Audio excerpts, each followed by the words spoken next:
Halo, selamat sore teman-teman. Jumpa lagi dengan Minca Friska. Di Ngabuburit sore ini kita bakal bahas hal yang super seru banget. Tadi udah Mimin post juga ya. Untuk sore ini kita bahas putar booming ekonomi pasca COVID-19 bersama salah satu ekonom hits ini salah satunya ya. Ada Bang Joshua nanti, Bang Joshua Pardede, kita biasa manggil Bang Joshua. Pokoknya kita harus banyak nyimak ya sore hari ini, walaupun nanti Mince save ya ini, save di IGTV biar teman-teman bisa replay buat yang ketinggalan nggak bisa ikut live. Yang lagi masak silahkan tinggal dulu ya, Mince juga di dapur lagi masak, berhenti dulu, kita simak dulu. Karena topik bahasan sore ini terlepas dari saham, tapi kita lebih fokus ke dampak dari ekonomi sendiri pasca COVID-19. Oke, Mince tulis dulu ya. Booming ekonomi pasca COVID. Pertanyaan hari ini di luar saham ya, karena hari ini kita khusus bahas tentang ekonomi. Teman-teman nanti bisa tanya di question box, tapi khusus di luar saham. Saham kan juga lagi libur kan, bursa kita buka lagi ntar juga tanggal 26 ya, pasca COVID.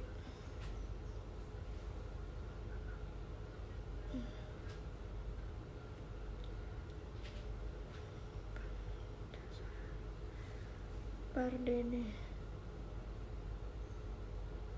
Bentar ya, Minco tulis dulu judulnya. Kepala Ekonom. Kesimpulannya apa? Mulai aja belum, kesimpulannya apa? Ekonomi Bank Permata. Ya, ini bareng Kepala Ekonom Bank Permata sore hari ini ya. Harga ketupat aman. Ya elah. Oke, udah kita pin komen. Kita undang dulu Bang Joshua ya. Seperti yang kita tahu ya, kemarin kan Mince intro dulu nih ya. BPS udah ngeluarin data, tapi under expect para ekonom yang harusnya pertumbuhan ekonomi di angka 4, kemarin hanya sekitar, ya nggak hanya sih, tapi ya lumayan lah turunnya ya 2,79%. Jadi hari ini kita bakal lebih fokus bahas dampak ekonominya sendiri ya. Lewat question box ya untuk pertanyaannya ya, karena kalau lewat komen Mince juga nggak bisa scrollnya. Kita undang dulu Bang Joshua. Oke, sebentar. Kita sedang mengundang Bang Joshua. Nah, ini dia. Selamat sore, Ya, Bang Joshua. selamat sore. Assalamualaikum warahmatullahi wabarakatuh. Waalaikumsalam. Gimana kabar, Bang? Sehat-sehat. Wah, ini saya salah satu fans Bang Joshua nih. Eh, Waduh. Ekonom yang sering saya ikutin lah. Akhirnya bisa ini juga sharing-sharing di Ngerti Saham. Nah, Oke. kan tadi Mm-mm. aku udah sempet info teman-teman Ngerti Saham. Bang Mm-mm. Joshua ini kepala ekonom ya, Bang ya, di Bank Permata, betul ya? Ya, betul. Ya, Bang Joshua ini kepala ekonom di Bank Permata. Dulunya di Indef kalau nggak salah ya, Bang ya? Belum, saya nggak Oh, pernah di belum. Indef. Oh, belum Saya di di Indef. perbankan sih sebagian besar. Di perbankan. Cukup Nah, lama di perbankan. Ha. ya, kurang lebih nanti 30 menit ke depan ya, Bang Joshua Ya. mulai sharing-sharing ini seputar booming pasca ekonomi pasca Mm. COVID-19 ini, Bang. Yang pertama sih, pastinya teman-teman di sini, aku mewakili banyak pertanyaan teman-teman pastinya ya.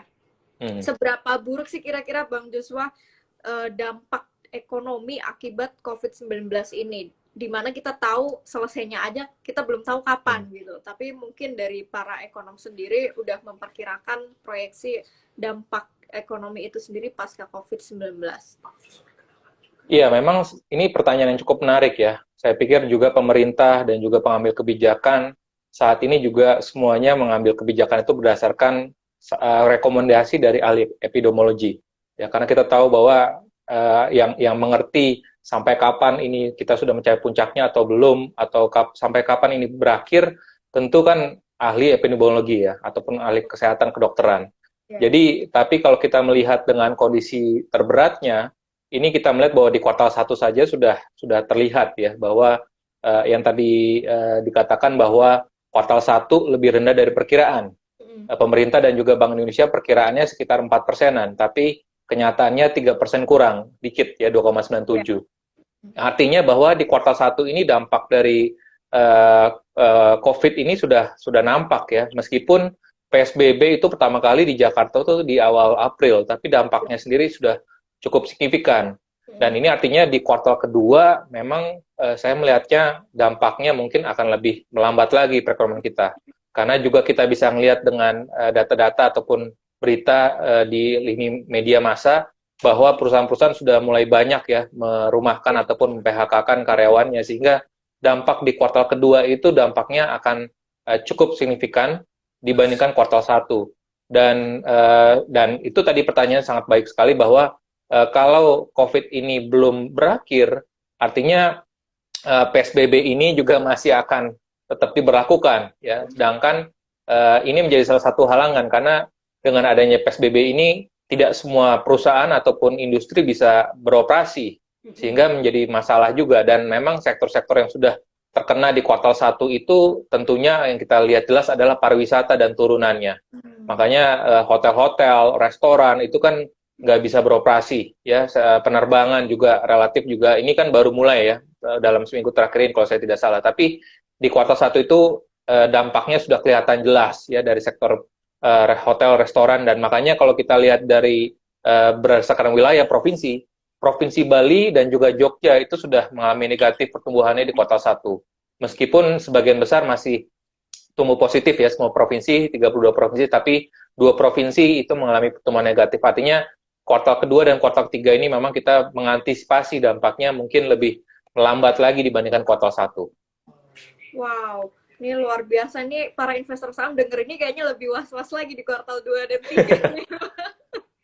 Wah, menarik. Berarti kurang lebih tadi sektor yang bakal paling terpukul ya pariwisata ya, untuk sektor pariwisata dan penerbangan mungkin ya tadi Bang Joshua sempat mention.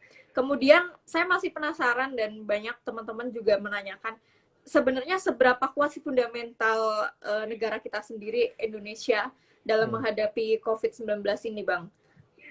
Ya, jadi tadi mungkin saya tambahkan sedikit, selain sektor pariwisata, hotel, restoran itu kan yang di tahap awal ya, baru berikutnya setelah ada PSBB, sektor industri pengolahan, sektor perdagangan, ya konstruksi, itu juga ketiga sektor yang juga terkena dampak juga cukup signifikan. Nah, terkait juga dengan dengan kekuatan fundamental kita.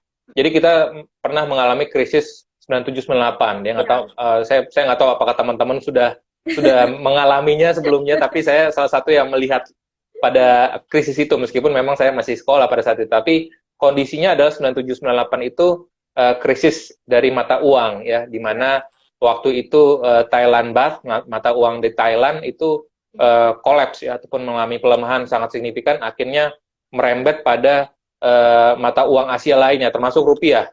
Makanya pada saat itu rupiah, nilai tukar rupiah terhadap dolar itu waktu itu sempat 2.000, 4.000, langsung melejit sampai dengan 16.000. Imbasnya apa? Pada waktu itu korporasi atau perusahaan-perusahaan yang punya utang dolar itu jadi kelimpungan kan, bayar utangnya pakai apa? Karena langsung melejit kan. Sedangkan mungkin sebagian besar perusahaan itu juga kondisinya dia penerimaannya juga dalam rupiah. Sehingga memang terjadi waktu itu dari sisi fundamental kita pun juga sebagai negara, utang kita itu juga utang luar negeri khususnya ya, utang dolar kita itu cukup banyak komposisinya di jangka pendek ya, sehingga makanya banyak yang kolaps tadi, perusahaan-perusahaan BUMN ataupun perusahaan swasta, sehingga ya pada saat itu kita langsung drop ya, pertumbuhan ekonomi kita melambat ya, dan juga inflasi juga relatif meningkat. Tapi memang kalau kita bedakan dengan kondisi sekarang, 97-98 itu ini terkait dengan investasi ya. Jadi kalau kita lihat dari sisi investasi sendiri, pada saat itu peringkat utang kita itu masih nggak ada nilainya. Ya, masih jambon kita pada saat itu. Ya, karena tadi masalahnya adalah komposisi utangnya itu lebih banyak di jangka pendek ya. Karena kalau utang jangka pendek itu berarti kan kita harus menyiapkan dana ya, cash untuk bayar yang jangka pendek ini. Nah, sekarang kondisinya berbeda. Utang jangka pendek pemerintah itu kurang lebih sekitar 10-20%.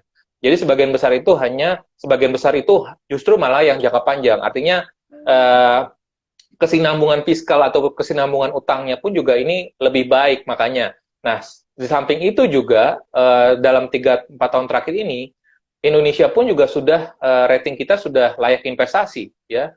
yang sebelumnya 9798 junk bond nggak ada nilainya, jadi bahkan pada saat itu mungkin kalau junk bond itu kondisinya misalkan seperti ini, pemerintah Indonesia mau menerbitkan utang, surat utang, gitu ya, obligasi, itu mungkin kuponnya ataupun yield-nya harus ditawarkan itu sangat besar sekali. Nah, yang terakhir ini kemarin pemerintah juga menerbitkan global bond ya, obligasi global ya yang diterbitkan untuk investor global. Itu kuponnya pun juga relatif sangat bersaing karena apa? Peringkat utang kita itu sekarang sudah investment grade. Artinya dari sisi kekuatan fundamental harusnya kita jauh lebih kuat dibandingkan 9798. Cuman masalahnya adalah yang mengalami 2020 ini adalah semua negara ya, karena tadi penyebaran COVID ini kan tidak semua negara sudah terjangkit ataupun sudah penyebarannya sudah sangat besar gitu. Jadi ini mungkin fenomena yang belum pernah kita hadapi sebelumnya, makanya beberapa lembaga internasional sendiri pun juga memproyeksikan bahwa IMF secara khusus ya tahun ini diperkirakan tahun 2020 ini pertumbuhan ekonomi global sendiri kontraksi 3%. Padahal tahun lalu mungkin hampir mendekati 3% juga.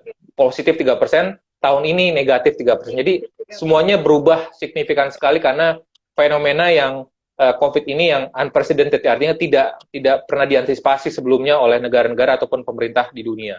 Benar. Iya, ini memang kalau para investor lihat pun memang kondisinya sangat jauh berbeda dengan krisis-krisis sebelumnya. Nah, yang menarik lagi nih, yang lagi hits banget, era new normal yang di Amerika pun sedang membahas arah-arah ke sana. Di Indonesia pun ke depan kan kita sedang menuju mungkin ke arah era new normal ini pasca COVID. Kira-kira masih ada nggak ya, atau bahkan ada beberapa sektor mungkin yang bakal kena booming, atau kan mungkin ada sektor yang meredup, ada bahkan mungkin yang melejit seperti yang kemarin saya pernah dengar Warren Buffett beberapa waktu lalu dia bilang seperti itu di era new normal. Dah di Indonesia sendiri kira-kira sektor apa nih Bang yang kiranya bakal booming pasca COVID-19 ini? Kalau yang tadi kan yang terkena dampak parah kita udah mention beberapa, tapi dari sisi ekonomi sendiri gimana Bang? Iya, memang kalau kita lihat sebenarnya kalau saya tanyakan kepada para pengusaha ataupun pelaku usaha, memang semuanya nggak ada yang merasakan keuntungan ya. Jadi rata-rata karena kondisinya tadi yang saya bilang bahwa ini semuanya mengalami dampak negatif karena kegiatan operasi ekonomi nggak bisa berjalan normal ya, karena semua pembelinya, konsumennya semua ada di rumah, kan nggak bisa keluar rumah ya. Jadi tentu sektor-sektor ekonomi yang bisa mengandalkan baik offline dan online ini saya pikir masih bisa bertahan ya untuk saat ini. Nah, terkait dengan new normal, saya pikir memang ini menjadi salah satu sebenarnya ini menjadi diinisiasi ataupun dimunculkan karena waktu itu ada pernyataan ya, kalau nggak salah 1-2 minggu yang lalu WHO mengatakan bahwa virus COVID ini nggak akan hilang di dunia. Artinya bahwa sampai dengan nanti vaksinnya ditemukan, ini makanya kita harus terus beradaptasi, ya. Bukan berarti kita langsung longgarin PSBB, langsung seenaknya saja gitu ya. Jadi tentu kita harus protokol COVID-19 ini harus tetap dilakukan ya, karena kita menyadari bahwa seperti kalau kita lihat tenaga medis di Indonesia sendiri kan ini masih sangat kurang ya, khususnya kita janganlah ngomongin di Jakarta, tapi kita ngomongin lah di luar Jakarta dan Pulau Jawa ini bagaimana kondisinya. Dan itu saya pikir tingkat ataupun satu dokter sendiri itu menjangkau berapa ratus ribu orang gitu, jadi sangat besar sekali, jadi tidak bisa menjangkau semuanya ya. Kalau seandainya nanti kalau kita terlalu bebas-bebas juga tentunya kita bisa mengalami dampak yang negatif lagi dan recovery-nya akan lebih panjang. Nah, tentu new normal ini saya pikir tadi terkait dengan new normal, saya pikir tatanan kehidupan kita pun juga akan cenderung berubah semuanya ya. Mungkin nanti kita terus masih akan memberlakukan physical distancing ataupun jaga jarak. Lalu kita akan tetap terbiasa untuk cuci tangan ataupun menggunakan hand sanitizer dan juga masker. Sehingga itu menjadi salah satu tatanan kehidupan. Dari sisi kehidupan ekonomi tentu yang tadi saya katakan bahwa sektor-sektor ekonomi yang mengandalkan sekarang kegiatan penjualannya melalui online, saya pikir itu lebih dapat bertahan dan sustain ya. Dan itu terlihat sekali sekarang ini ya. Jadi semua penjual saat ini jualan semua di Instagram ya, di Facebook ataupun sosial media, karena mereka nggak bisa bertemu langsung dengan para pembelinya. Jadi sektor-sektor ini saya pikir ini menjadi salah satu e-commerce ini saya pikir akan terus akan terus berkembang ya, dan juga digital banking ya. Digital banking juga sama sekarang ini, saat transaksi keuangan ataupun transaksi perbankan, termasuk juga misalkan kalau investasi mungkin udah lalu lewat handphone ya, kita beli saham segala macam lewat handphone. Tapi kalau misalkan kita untuk transaksi keuangan di perbankan, sebelumnya kita masih harus datang ke cabang bank-bank terdekat ya.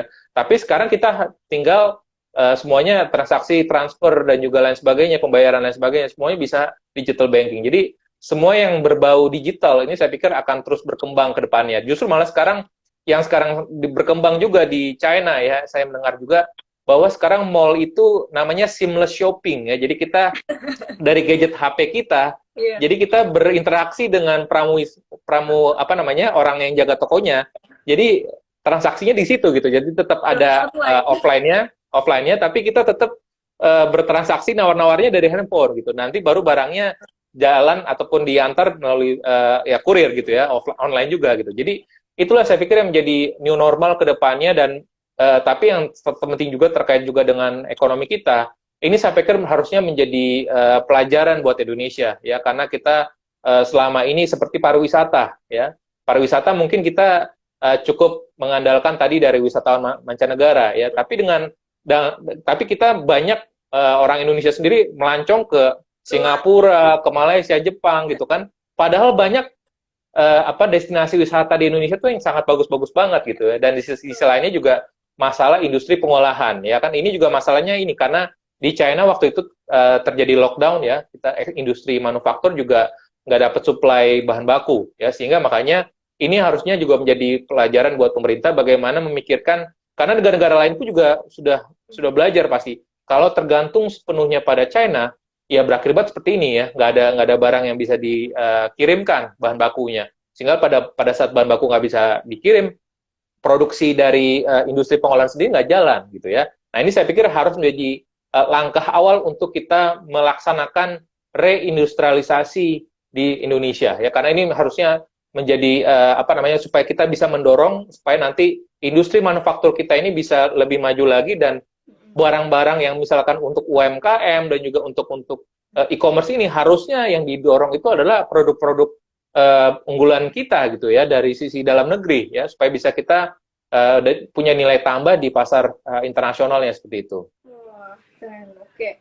Terus yang jadi pertanyaan berikutnya nih Bang, saya pribadi belum bisa memproyeksikan karena masih menunggu banyak ekonom berbicara dulu. Kalau dari 2008 atau sebelumnya, itu kan rata-rata recovery kalau nggak salah, saya waktu nggak ngalamin 2008, tapi habis itu ngalamin recovery-nya 2010, itu udah recovery waktu itu, ekonomi Indonesia. Nah, untuk kasus yang saat ini, kalau dari proyeksi para ekonom sendiri, untuk Indonesia butuh recovery ke depan, pasca COVID ini, kira-kira butuh sampai waktu berapa tahun ini Bang? Apakah akan lebih lama lagi dari krisis-krisis sebelumnya? Ya, jadi kalau kita lihat tadi versi pemerintah ya, saat ini masih kalau skenario beratnya itu di sekitar 2%-an ya. Tapi kalau skenario sangat berat bisa negatif pertumbuhan kita ya, 0,4%. Jadi itu dengan catatannya di tahun ini 2020 ya, 2020.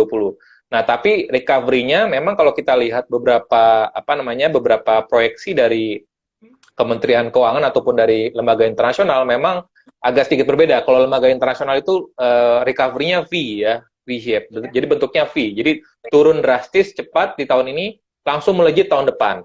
Nah, tapi kondisinya agak berbeda ya, karena tadi kalau kita lihat kan ini sektor produksinya terganggu ya, dan yang tadi kita lihat bahwa sudah mulai banyak PHK, sehingga daya beli masyarakat ini juga akhirnya menurun ya. Sehingga makanya kalau saya lihat recovery-nya ini bentuknya U ya, bentuknya U. Jadi perlambatannya bertahap ya, memang betul seperti itu.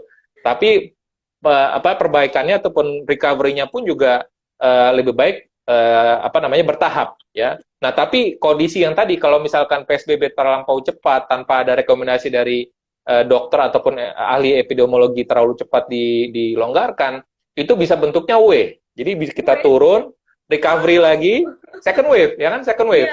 Jadi second wave itu bisa membuat turun lagi kita, ya kan, pada saat nanti pas sudah mulai recovery, misalkan kuartal 3, kuartal keempat, tapi terlalu cepat PSBB ternyata ada second wave, ya kan? Karena kalau di China sendiri ada satu provinsi yang udah di lockdown lagi setelah dibuka kan. Jadi itu yang sebenarnya harus kita antisipasi, dan itu terjadi pada saat 1918 pada saat Spanish flu. Iya. Itu dampak yang second wave-nya itu justru malah lebih dahsyat gitu. Betul. Jadi makanya kita nggak berharap ini W ya, tapi mungkin ya arahnya U gitu ya. Harapannya seperti itu, karena itu tinggal bagaimana sekarang kesigapan dari pemerintah untuk fokus untuk menangani COVID ya. Jadi saya pikir fokusnya ini yang pertama supaya jumlah kasus yang terjadi di Indonesia nanti terus melandai ya.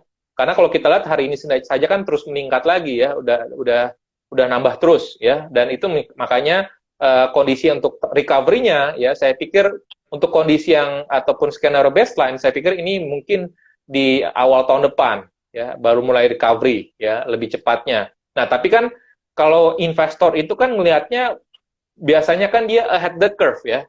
Jadi sebelum kondisi ekonominya sudah kelihatan mulai membaik, biasanya dia lebih awal. Karena kalau sudah nungguin ekonominya tumbuh dulu, telat dia kan. Biasanya kan kita kan kalau investor itu harusnya ngeliat opportunity kan. Opportunity-nya kayaknya potensinya dia bakal membaik nih, ataupun dia potensi penjualannya agak akan meningkat karena ada faktor ini dan itu.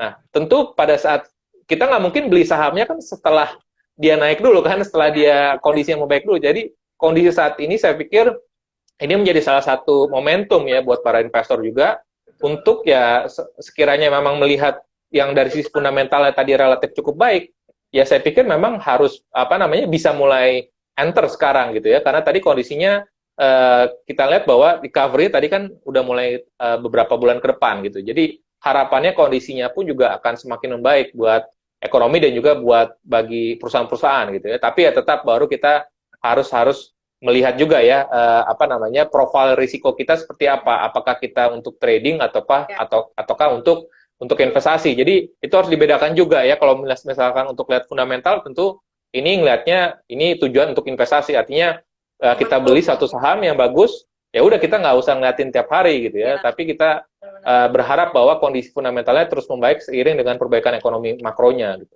Oke, benar. Bang, ini aku udah milih 2 pertanyaan, mungkin kita bisa jawab dulu ya. Ada pertanyaan bagus ini tadi terkait ini Bang Himbara kemarin yang lagi hits, lagi banyak diobrolkan, mana ya tadi, sebentar. Nah, ini Bang, seberapa efektifkah Bang Jangkar sebagai langkah penyelamatan perekonomian Indonesia? Kan kemarin lagi booming banget itu berita Bang Jangkar yang banyak akan restrukturisasi kredit ke UKM dan lainnya. Itu kira-kira dari pandangan ekonomi gimana Bang Joshua? Ya, jadi ini sebenarnya salah satu inisiatif dari pemerintah. Ya, ini menjadi salah satu program dalam program pemulihan ekonomi nasional ya.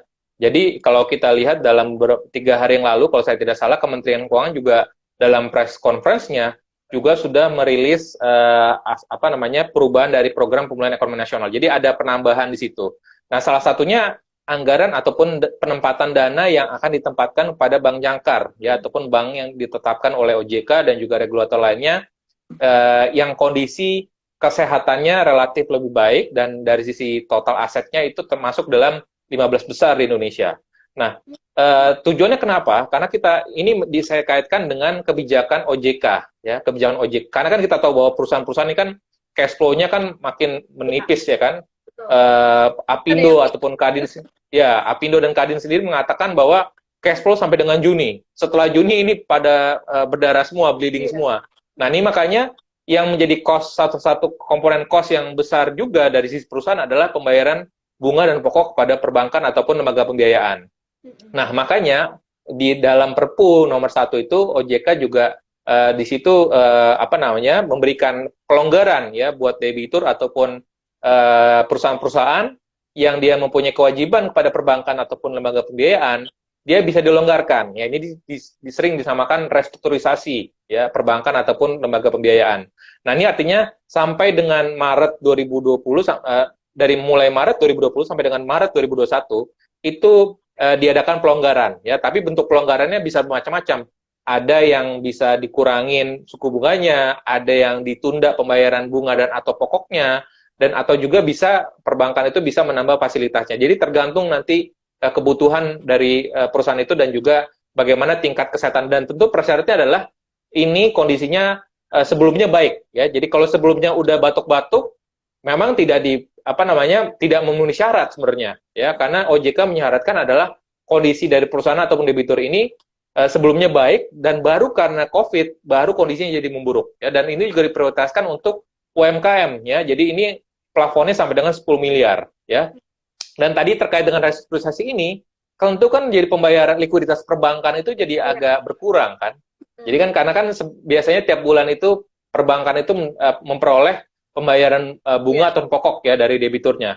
Nah, karena ada restrukturisasi ini ya kan karena kan kalau misalkan tidak ada restrukturisasi ini bank-bank bisa mengalami NPL yang meningkat. Nah, dengan adanya restrukturisasi ini dianggap masih lancar kreditnya dia ya, karena dia disepakati ataupun disetujui oleh bank dan mengikuti persyaratan yang diberikan oleh OJK bahwa perusahaan ini ataupun debitur ini layak untuk memperoleh pelonggaran. Nah, selama tadi perbankan ini tidak mendapatkan pembayaran sampai dengan bulan Maret 2021, ini likuiditas perbankan ini agak mengetat ya. Nah, ditambah lagi juga memang ada kondisi likuiditas yang agak mengetat ini juga dipengaruhi oleh tadi dari sisi pemerintah. Pemerintah kan melebarkan defisit APBN ya, dari yang sebelumnya di bawah 3% karena kondisi yang unprecedented yang saya katakan, maka kebijakannya pun juga extraordinary. Fiskal defisit kita dilebarkan ya, lebih dari 5%. Nah, konsekuensinya pada saat defisit APBN kita dilebarkan dari 3% menjadi 5%, maka juga ada potensi untuk investor obligasi ini defisit penerbitan obligasinya harus ditambah juga dari pemerintah. Nah, pada saat pemerintah menerbitkan ada tambahan surat utang ataupun obligasi dalam negeri, nah ini biasanya juga DPK dari perbankan ini akhirnya bisa masuk ke sini gitu ya untuk membiayai APBN. Ya, jadi makanya di situ ada dua faktor, makanya dari restrukturisasi dan juga dari sisi pemerintah pelebaran defisit, makanya likuiditas bank ini jadi menurun. Nah, makanya pemerintah menginisiasi jadinya BI ya, awalnya dari BI. Jadi surat utang pemerintah dibeli oleh BEI, Bank Indonesia. Nah, cash-nya ini ditempatkan ke bank-bank yang tadi disebut bank jangkar. Bank jangkar ini tentu kan tadi memperoleh dana ataupun likuiditas. Nah, likuiditas ini ditransfer ataupun untuk bank-bank nanti yang butuh likuiditas karena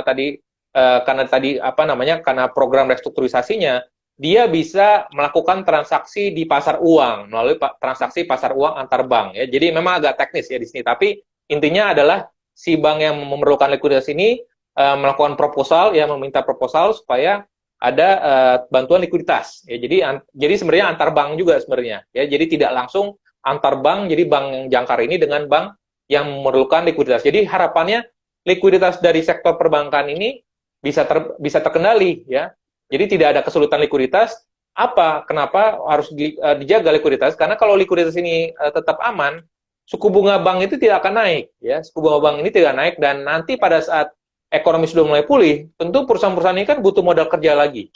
Pada saat butuh modal kerja lagi, perbankan siap bisa langsung menyalurkan kredit atau pembiayaan kepada debitur-debitur atau perusahaan-perusahaan, sehingga ekonomi akan lebih cepat lagi berputarnya gitu. Jadi saya pikir ini menjadi salah satu, jadi ini one picture-nya seperti itu. Jadi kita nggak bisa melihat sepihak ya. Jadi memang ini karena ada kebijakan dari pemerintah sehingga semuanya harus berkoordinasi, sehingga dari sisi kondisi NPL-nya tetap terjaga, likuiditas banknya tetap terjaga, dan tadi untuk bisa mensupport pembiayaan kepada sektor real ya, sehingga nanti harapannya pemulihan kita bisa lebih cepat lagi seperti itu.